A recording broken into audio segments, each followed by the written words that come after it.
This is embarrassing. So he raised his hand and told Miss Gagnon. And he turns away from me and he says, "You know about that, right?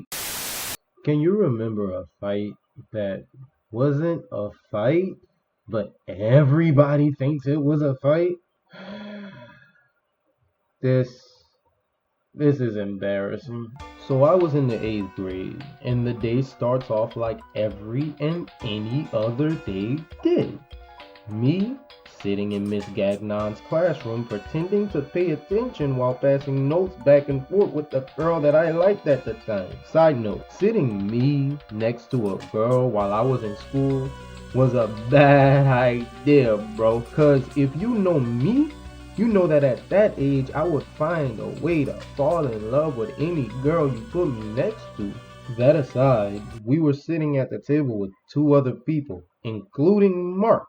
And Mark was a person who had a bad attitude, but blamed it on the fact that he was diagnosed with ADHD, which is a very serious diagnosis, but doesn't excuse behavior. Anyways, he got mad that Precious, the girl I was passing notes with, and I were passing notes. So he raised his hand and told Miss Gagnon, having had enough of both of us over the last few days, she gave us a very disapproving glare.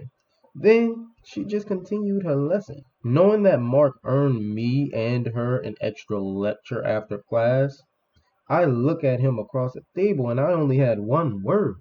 Why? Yeah, that'll teach you. Dude, leave him alone. Nah, I want to blint. Blint means to fight. I want to blint, and I bet he not about it. I was indeed not about it, but I also was not about to let this dude talk to me any type of way he wanted to, my G. Shut up, nigga. So the class ends and we all go to gym class. The coach sits us down and explains that we're on the blacktop today and that we'll be playing basketball today. And this was perfect because I could just avoid this dude and I could go ahead and play with the group furthest away from him. However, that just didn't happen. So we go outside and I decide to do a free shoot with Jireh and Delvin instead of running the game. So we shoot around for a bit, having fun. But they decide that they want to play an actual game. Cool. I'll just stay where I am and work on my free throws and my dribbling. This this obviously was a mistake. Me deciding that I wanted to continue playing alone, as in by myself, gave this dude the opening to come over and attempt to bait me, bro. And he succeeded.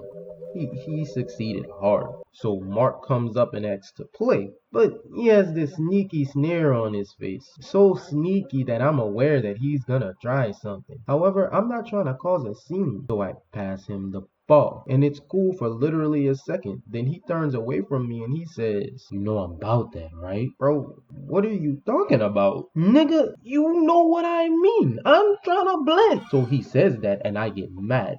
I throw the ball as hard as I can and he falls to a knee. Then the coach calls my name. Thinking he saw what I did, I do an immediate about face. Then I realized that he was just doing attendance. So I turned back to Mark. But it was way too late for me. As I turn back, boom! Bro, he duffs me. Duff means to hit hard. Not really feeling any pain, I stumble back from the force of his punch. And as I get my bearings back, coach steps in between us and we both get in trouble. I catch a lunch detention and he catches an after school detention. I guess that people told coach that he started it and I was just trying to retaliate. But hey, this situation was talked about for a few weeks after and I learned a very valuable lesson. Never turn your back on a fuck nigga.